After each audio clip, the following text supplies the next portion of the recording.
আমরা স্থিতিবিজ্ঞানের লেসন 3 করব। এবার এই লেসনে আমরা স্টার্ট করছি সমান্তরাল বলসমূহের লব্ধি দিয়ে। তার আগে মনে করে দেখো, ভেক্টরে তোমাদের আমি সমান্তরাল বলসমূহ কি জিনিস বুঝিয়েছিলাম। সমান্তরাল বল বা কাকে বলে? মনে করো দুটো বল, সাপোজ একটা বল F1 আর একটা বল F2। বল দুটো ভ্যালু আলাদা হতে পারে কিন্তু ডিরেকশন সেম। এবং ডিরেকশন সেম বলতে এই নয় যে দুটোর আদি বিন্দু এক। এর আদি বিন্দু যদি ও হয়, সাপোজ এর আদি বিন্দু ও ড্যাশ। আদি বিন্দু মানে শুরুর বিন্দু, মানে বলটা যেখান থেকে শুরু হচ্ছে সেটাও আলাদা, বলগুলোর ভ্যালু আলাদা, কিন্তু বলগুলোর ডিরেকশন একই, মানে বলগুলো একে অপরের সমান্তরাল। এরকম যদি বল হয় তাহলে বলা হয় এই বলগুলোকে যে এরা সমান্তরাল বল। তো এরকম বল এরকম হতে পারে, মনে করো F1 এর সাথেই আরেকটা বল রয়েছে F2, আর এটা মনে করো সাপোজ ধরলাম F3। তখন কিন্তু F1, F2, F3 এরা প্রত্যেকেই কিন্তু সমান্তরাল বল সমূহের মধ্যেই পড়ছে। আবার মনে করো একটা বল রয়েছে সাপোজ F4, যার ডিরেকশনটা অপোজিট, মানে যেদিকে F1, F2, F3 কাজ করছে তার সাথে অপোজিট ডিরেকশন, কিন্তু এই বলটাও এক্স্যাক্টলি এদের সমান্তরাল। তাহলে কিন্তু এই বলটাও কিন্তু এই মানে বলগুলো যে লিস্টে পড়ছে সেম লিস্টে পড়ে, মানে এও কিন্তু সমান্তরাল বল সমূহের মধ্যেই পড়লো। তাহলে একটা, দুটা বা তার বেশি বল একে অপরে যদি সমান্তরাল হয়, সে ডিরেকশন একই দিকে হতে পারে বা অপোজিট হতে পারে, তাহলে তাদেরকে বলা হয় সমান্তরাল বল সমূহ। এবার আমাদের করতে হবে এদের লব্ধি। যদি এদের লব্ধি বের করি এবং লব্ধির ডিরেকশনটা বের করি, মানে লব্ধির মান আর লব্ধির দিকটা যদি আমরা বের করি, তাহলে একটা জিনিস দেখবে, সেটা হলো যে যদি আমরা লব্ধি বের করতে চাই তাহলে এই বলগুলোকে, যে সমস্ত বল রয়েছে তাদেরকে একটা লাইনে নিয়ে আসতে পারি। যেমন মনে করে F1, F2 তো রয়েছে, F3 কে কি করলাম আমরা এই লাইনে নিয়ে চলে আসলাম। ওকে, সিমিলারলি F4 কে আমরা এই লাইনে নিয়ে চলে আসলাম, যেহেতু সব একই ডিরেকশনে। এবং তারপরে একদিকের যদি ডান দিকের বলগুলোকে আমি প্লাস হিসাবে নিই, তাহলে অপোজিটটা মাইনাস হিসাবে নেবো। তাহলে সেই ক্ষেত্রে আমার লব্ধিটা বেরিয়ে যাবে R = F1 + F2 + F3 - F4। এইভাবে আমরা লব্ধি মানটা, এবং যদি F1 আর F2 + F3 এই যোগফলটা F4 এর থেকে বেশি হয় তাহলে তার ডিরেকশনটা হবে F1 + F2 F3 যে ডিরেকশনে রয়েছে সেই ডিরেকশনে। বোঝা গেল না? দেখো, মানে বলতে চাইছি এই যে চারটা বল নিয়েছি, চারটা বলে লব্ধি নির্ণয় করব। লব্ধি নির্ণয় করার সময় আমরা এদের মানে এরা ভিন্ন ভিন্ন লাইনে কাজ করছে, কিন্তু আমরা লব্ধি বের করার সময় ওরা একটা লাইনে ধরে নিতে পারলাম। এবং তার দিকটা যদি বের করতে চাই তাহলে দেখব যেদিকের বল সমূহ বেশি ভ্যালু দেবে সেদিককার দিকেই কিন্তু তোমার টোটাল মানে যে লব্ধিটা বেরোবে তার ডিরেকশনটা হবে। এই গেল ডিরেকশন। কিন্তু আমরা যদি বের করতে চাই যে এক্স্যাক্টলি এই যে তিনটা বল রয়েছে, এই চারটা বল রয়েছে, এই চারটা বলের জন্য সৃষ্ট যে লব্ধি বলটা হবে তার ডিরেকশন তো আমি বুঝে নিলাম এদিকে, মানে ডান দিকে এরকম টাইপের, কিন্তু এক্স্যাক্টলি ক্রিয়ারেখা কোথায়? ক্রিয়ারেখা মানে ব্যাপারটা বুঝো, ক্রিয়ারেখা মানে কোন লাইন বরাবর কাজ করবে সেটা কিন্তু আলাদা জিনিস, কোন দিকে কাজ করবে সেটা আলাদা জিনিস, আর কোন লাইন বরাবর কাজ করবে এই কথাটা কিন্তু আলাদা। সাপোজ দেখো, মনে করে দুটো বল নিলাম, এটা F1 বল আর সাপোজ এটা F2 বল। ওকে, তো আমি জানি এদের লব্ধি হবে কি F1 + F2, কারণ আমরা যে কোনো একটা লাইনে বসিয়ে দিলাম, দিয়ে দেখলাম দুটো একই দিকে, তো নর্মাল প্লাস হয়ে গেল। আচ্ছা, নর্মাল প্লাস কেন সেটা বোঝা যেতে পারে। সেটা হলো আমরা জানি মানে লব্ধি নির্ণয় করার দুটো পদ্ধতি। একটা হলো তোমার তিনটা পদ্ধতি, একটা ত্রিভুজ সূত্র, একটা সামান্তরিক সূত্র, আর একটা ভেক্টর বিভাজনের সাহায্যে সংযোজন, এই সূত্রটা। তো আমরা এখানে যদি ভেক্টর বিভাজনের সাহায্যে সংযোজন এই সূত্রটা অ্যাপ্লাই করে দেখি, তাহলে বলবো যে F1 ভেক্টরটা যদি x অক্ষ ধরি, এটা এদিকটা ধরি x অক্ষ আর এটা ধরি y অক্ষ, তাহলে x অক্ষ বরাবর F1 ভেক্টরের যে উপাংশটা হবে সেটা কি হবে? x অক্ষের সাথে কত কোণ করে আছে F1 ভেক্টর? 0 ডিগ্রি। তো x অক্ষ বরাবর উপাংশটা কি হবে? cos θ। তো F1 cos 0, তাহলে F1 cos 0, cos 0 ভ্যালু কত? 1, মানে F1। তাহলে x অক্ষ বরাবর F1 ভেক্টরটার যে তোমার উপাংশ হবে তার ভ্যালু কত হবে? F1। y অক্ষ বরাবর এই F1 এর উপাংশ কত হবে? এই F1 ভেক্টরটা y অক্ষের সাথে কত 90 ডিগ্রি কোণ করে আছে, তাহলে যদি cos দিয়ে অ্যাপ্লাই করি তাহলে কি হবে? F1 cos 90 cos 90 কত 0, তার মানে 0। আবার যদি তুমি sin দিয়ে করতে পারো কিছু না, তাহলে এটা যদি 0 হয় তাহলে এই উপাংশটা যদি cos উপাংশ হয়, যদি x অক্ষের সাথে কোণটা নিই তাহলে এই উপাংশটা sin উপাংশ, তাহলে এটা কত হবে? F1 sin 0, তাহলে F1 sin 0 মানে 0, দ্যাটস মিন 0, তাহলে y অক্ষ বরাবর কোনো উপাংশ থাকবে না, দ্যাট ইজ 0। আবার সেম এরও x অক্ষ বরাবর উপাংশ F2, y অক্ষ বরাবর উপাংশ কি 0, তাহলে x অক্ষ বরাবর এর উপাংশ F1, এর উপাংশ F2, তাহলে x অক্ষ বরাবর নেট উপাংশ কত? F1 F2, তাহলে বোঝা গেল যে এর লব্ধিটা কিন্তু নরমালি F1 F2 হবে। জায়গাটা বুঝতে না পারলে ভেক্টরটা আরেকবার দেখবে, তারপরে বুঝতে না পারলে আমাকে জানাবে। ওকে, তো হয়ে গেল। তো এই দুটো ভেক্টরের আমি যদি লব্ধি বের করি, তার ডিরেকশনটা তো আমি বলে ফেললাম যে ডান দিকে হবে, কিন্তু ব্যাপারটা হলো এই লব্ধি ভেক্টরটা কি মানে কাজ করবে কোন লাইনে, মানে এক্স্যাক্টলি ওয়ার্ক করবে কোন লাইনে। যদি এই দুটো ভেক্টর হয় তাহলে মিডিলে কোথাও এই সব লাইন বরাবর এই F1 F2 কাজ করবে। দ্যাটস মিন এই ডিরেকশন আর মান বের করার জন্য আমরা কিন্তু এদের একটা লাইনে নিয়ে চলে এলাম, কিন্তু এদের যদি একদম এক্স্যাক্টলি ক্রিয়ারেখা বের করতে হয় যে কোন লাইন বরাবর কাজ করছে, তাহলে কিন্তু আমরা একই লাইনে নিয়ে আসতে পারবো না।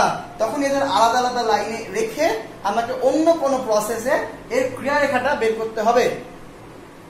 ওকে, তো এই ক্রিয়ারেখাটা বের করার প্রসেসটা হলো খুব ইজি, বলের ভ্রামক প্রসেস।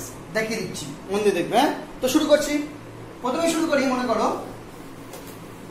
দুটো সমান্তরাল বল নিলাম, দুটো এবং সমমুখী একই দিকে ক্রিয়াশীল দুটো সমান্তরাল বল নিব এবং সেই সমান্তরাল বল সমূহের লব্ধি বের করব, লব্ধির দিক বের করব, যেটা আমাদের ইম্পর্টেন্ট নয়। ইম্পর্টেন্ট হলো যে লব্ধি ভেক্টরটা কোন দিকে কাজ করবে তার ক্রিয়ারেখাটা এক্স্যাক্টলি লাইনটা আমরা এবার বের করব। দেখো ছবিটা আঁকি, এক সেকেন্ড। দেখো ছবিটা আমি আঁকলাম, বলছে আমরা এখানে বের করছি কি দুটি সমান্তরাল বল, তাদের মুখ দুটো সমান হবে, তাদের লব্ধি। অ্যাকচুয়ালি লব্ধিটা আমার লক্ষ্য নয়, লক্ষ্যটা হলো লব্ধির ক্রিয়ারেখা বের করছি। প্রথমে ছবিটা লক্ষ্য করো, মনে করো F1 একটা বল নিয়েছি, F2 একটা বল নিয়েছি এবং এই দুটো লব্ধি বের করবো। এরা দেখো একে অপরের সমান্তরাল এবং একই দিকে মুখ। ওকে, এবার আমরা কি করেছি, আমরা ধরে নিয়েছি এদের একটা ও বিন্দুর সাপেক্ষে একটা ডিস্টেন্সে রয়েছে, ও বিন্দু সাপেক্ষে এটা রয়েছে x1 ডিরেকশনে, x1 দূরত্বে, আর বিটা রয়েছে x2 দূরত্বে। তো সাপোজ তাহলে এটাকে আমরা x অ্যাক্সিস হিসেবে ধরে নিলাম আর এটা y অ্যাক্সিস হিসেবে ধরে নিলাম। তাহলে এটা x অ্যাক্সিসের উপরে দেখতে পাচ্ছি আমরা লম্বভাবে রয়েছে F1 আর F2, যারা একে অপরের সমান্তরাল। তাহলে এই দুটো ভেক্টর যদি একই দিকে হয়, অবভিয়াসলি এদের লব্ধি ডিরেকশনটা এদিকে হবে, অর্থাৎ আরটা হবে এরা দুটোরই মোটামুটি যে ডিরেকশনে কাজ করছে সেই ডিরেকশনে।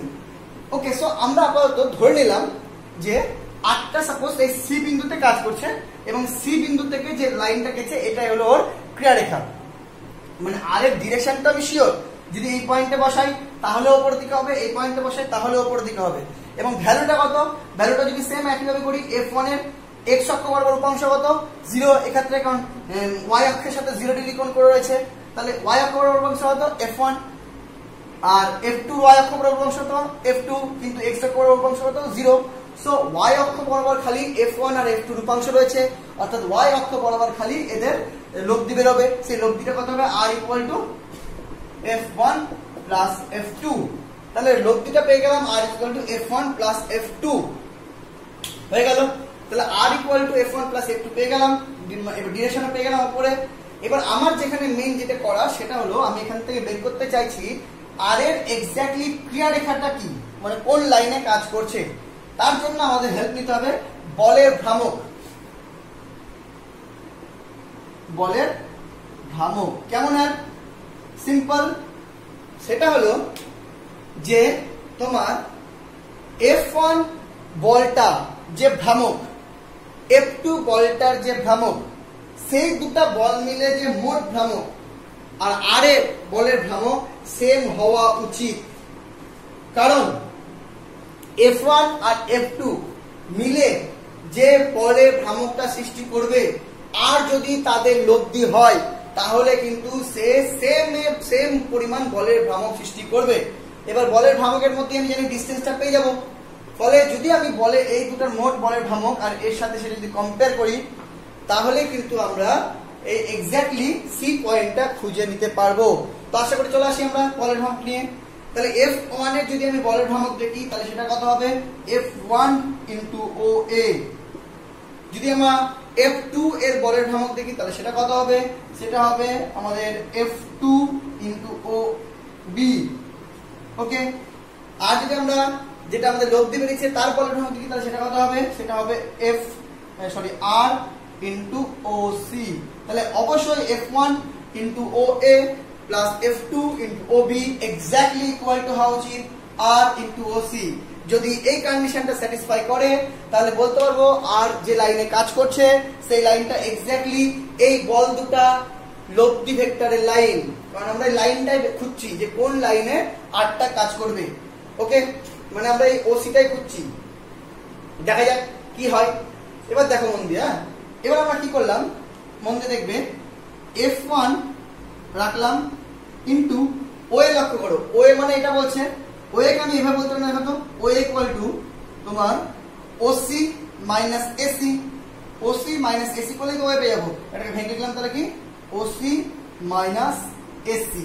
ওকে, নেক্সট দেখো প্লাস F2 আছে, F2 ইনটু OB। OB কই? O থেকে B।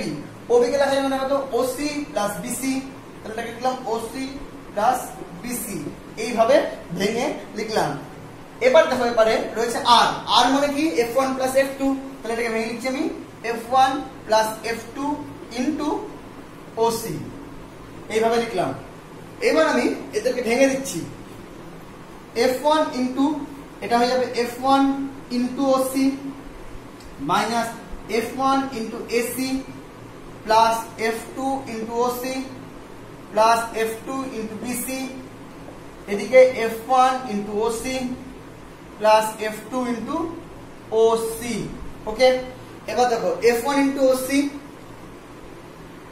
Minus AC, F2 into OC plus F2 into BC।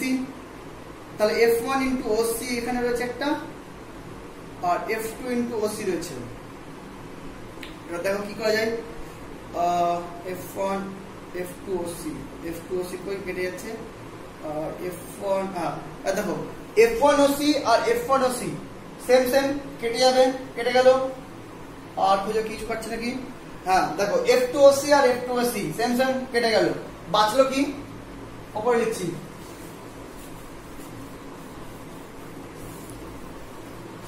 বাঁচলো কি? বাঁচলো এটাকে আগে লিখছি মাইনাস আছে।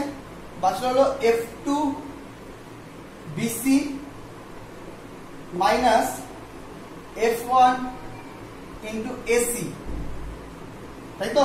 ওদিকে 0। দ্যাটস মিন এখান থেকে বলতে পারি F2 into BC is equal to F1 into AC। That's mean এখান থেকে বলতে পারি F1 by F2 equal to F1 by F2 equal to BC by AC। ব্যাস পেয়ে গেলাম। ভালো মতো জিনিসটা লক্ষ্য করো, F1 by F2 is equal to BC by AC, মানে F1 by F2 is equal to BC by AC, not AC by BC, that is BC by AC। মানে F1 by F1 R F2 রেশিওটা C পয়েন্টের সাপেক্ষে F2 এর পাশের বাহুটা by F1 এর পাশের বাহুটা। দ্যাটস মিন বলতে পারি আমরা যে F1 আর F2 এই দুটা যে মানে ফোর্স বা বল C বিন্দুতে তোমার মানে যেখানে লব্ধিটা রয়েছে সেই লব্ধিটা ব্যস্তানুপাতে ভাগ করেছে। কি করেছে? লব্ধিটা, লব্ধি আরটা, এই আর এর যে ক্রিয়ারেখাটা সেটা তোমার এই A আর B মানে দুটা ভেক্টর যে নিচে তাদের মধ্যের যে লাইনটা রয়েছে, মধ্যে যে ডিসটেন্সটা রয়েছে সেই ডিসটেন্সটাকে ব্যস্তানুপাতে ভাগ করেছে। দেখো বোঝা গেল কিনা? এবার এটা গেল ব্যস্তানুপাতে ভাগ করা, মানে এটা বা এটা মানে এটা বা এটা উল্টো করে ভাগ করেছে। যদি এটা বা এটা হতো তাহলে বলতাম সমানুপাতে ভাগ করেছে। এবার এক্স্যাক্টলি যদি ভ্যালু বের করতে চাও তাহলে আমরা আবার সেম বলের ভ্রামক দিয়ে করব, কিন্তু এবার ভ্যালু বসিয়ে বসিয়ে। দেখো সেটা বুঝতে পারছো কিনা? এবার এক্স্যাক্টলি ডিসটেন্সটা বের করতে চাইছি।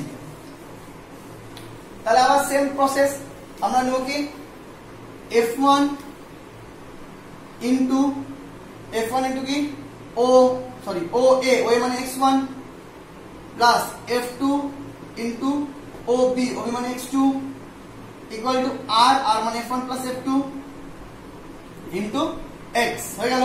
সো যদি আমি x টা বের করতে যাই তাহলে x ইকুয়াল টু হবে f1 x1 plus f2 x2 by f1 plus f2। দেখো বোঝা গেল কিনা? এইভাবে আমরা x টা লোকেট করতে পারবো খুব সহজেই যে কোন পয়েন্টে কাজ করবে, তাহলে ক্রিয়া রেখাটা কোথায় হবে। তাহলে এইভাবে আমরা দুটো সমান্তরাল বল যাদের একই দিকে মুখ তার লব্ধি ভেক্টরটা বের করতে পারবো, লব্ধির ডিরেকশন বের করতে পারবো, অ্যাজ ওয়েল অ্যাজ লব্ধি ক্রিয়া রেখাটাও বের করতে পারবো। বোঝা গেল? এবার আসি নেক্সট টপিকে।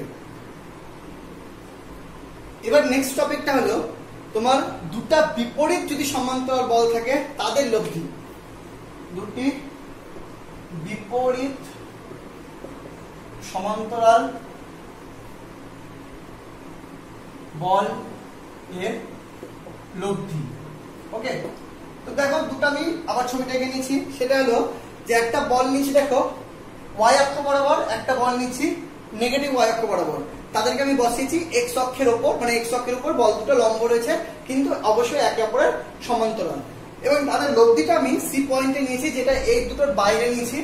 ভেতর নিলেও কোনো অসুবিধা নেই, তুমি যে করে নাও না, যেভাবে নাও না কেন, তোমার লক্ষ্য হলো x বের করা। তো আমাদের একটা বেসিক তোমার আইডিয়া থেকে আমরা এটা বাইরে নিয়েছি, কারণ দেখতে পাচ্ছি যে f1 টাকে আমরা অতিরিক্ত বড় নিয়েছি, f2 টা আমরা অতিরিক্ত ছোট নিয়েছি, মানে আমি নিইনি, বই নিয়েছে। তো সেই হিসাবে একটা আইডিয়া হয় যে এটা বাইরেই হবে এবং f1 এর দিকে প্রেসারটা বেশি পড়বে। ডিরেকশনটা খুব সহজ, যে যেটা বড় বলের, যে বলটা বড় তার দিকে অবশ্যই আটটা হবে।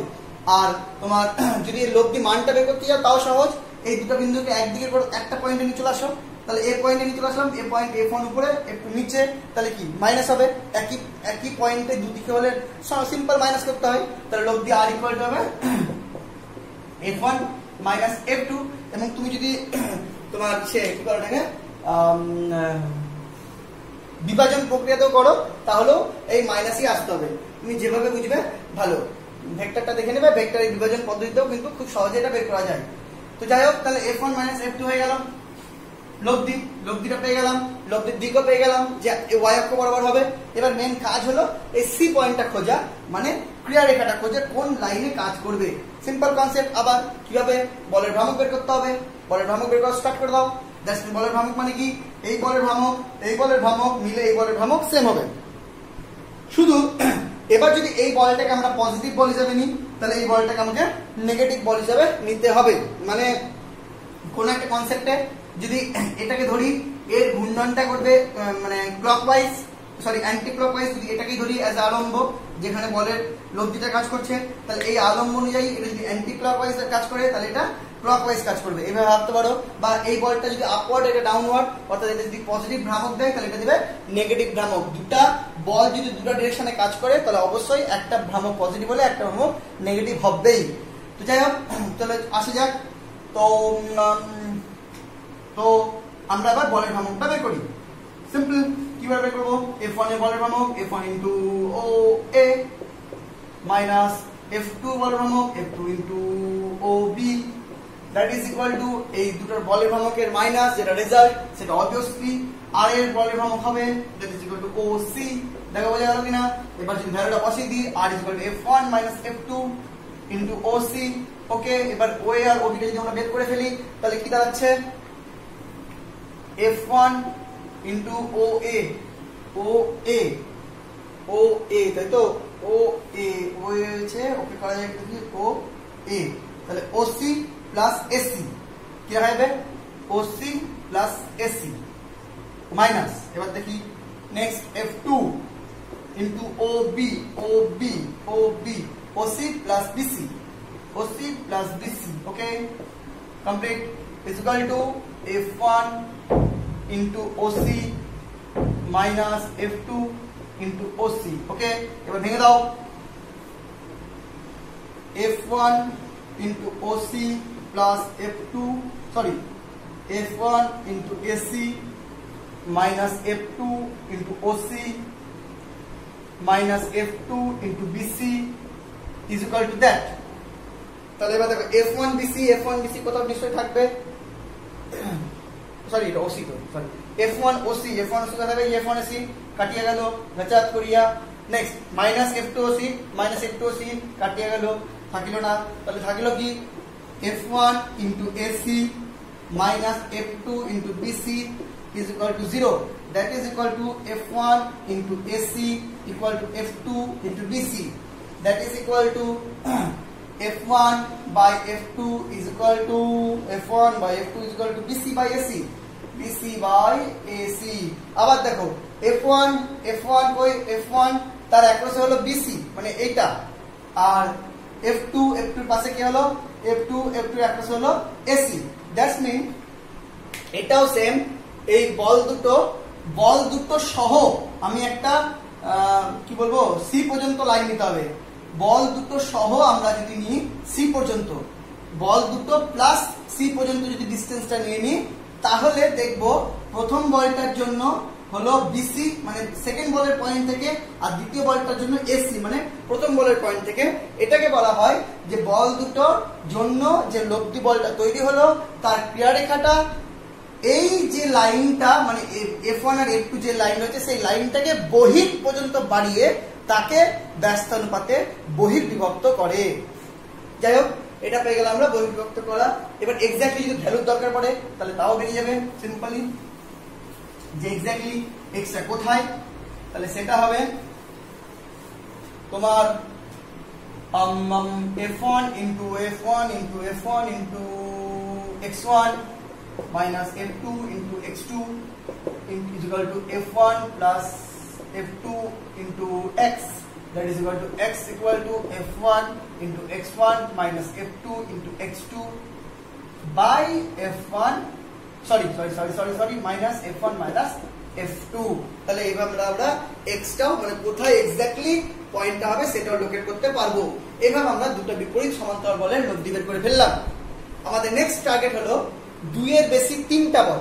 এবার 3টা যদি বল নিই তাহলে তো সেটা মানে সমান আর বিপরীত ব্যাপারটা হচ্ছে না, তাহলে কেসটা কেমন হয়ে যাচ্ছে, হয় 3টা নিলে মানে দুটো একই দিকে হবে, একটা অপোজিটে হবে। অবভিয়াসলি যেভাবেই হোক না কেন দুটো একই দিকে হবে আর একটা অপোজিটে হবে। তো ঠিক আছে, সেটা করে দেখি। তাহলে 2টা নিই বা 2 এর বেশি নিই, 3 নিই, 4 নিই, 5 নিই, যাই নিই না কেন, কিছুটা হবে আপওয়ার্ড তো কিছুটা হবে ডাউনওয়ার্ড। এক সেকেন্ড। লাস্ট টপিক, 3 বা ততোধিক সমান্তরাল বল সমূহের লব্ধি। সেটা হলো 3 বা ততোধিক মানে যদি আমি 2 এর বেশি বল নিই, 3টা বা তার বেশি বল নিই, তাহলে সেটা দেখবো আমরা প্রথমত যে কিছু বল পজিটিভ দিকে নিতে গেলে আমাকে কিছু বল অবশ্যই নেগেটিভ দিকে নিতে হবে। 3টা বল নিলে তো বুঝতেই পারছি যে কোনো দুটো বল একটা ডিরেকশনে হলে আর একটা বলটাকে আমাকে অপোজিট ডিরেকশনে নিতে হবে।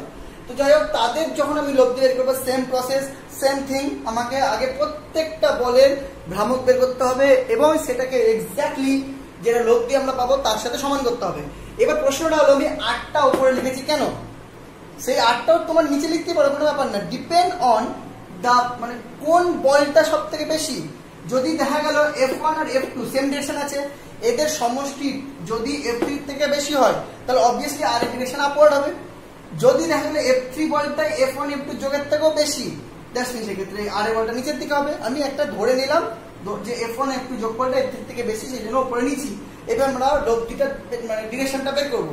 এবার প্রশ্ন হলো লব্ধিটা বের করবো কি করে। সেম প্রসেস, আপওয়ার্ড প্লাস নিলে ডাউনওয়ার্ড মাইনাস নিতে হবে। সবকে একটা পয়েন্টে নিয়ে চলে আসলাম, যত বলই হোক না কেন একটা পয়েন্ট ধরে নিয়ে যত ডান দিকে এগুলো সব প্লাস, বাম আর উল্টো তার অপোজিটটা মাইনাস, এইভাবে করতে হবে।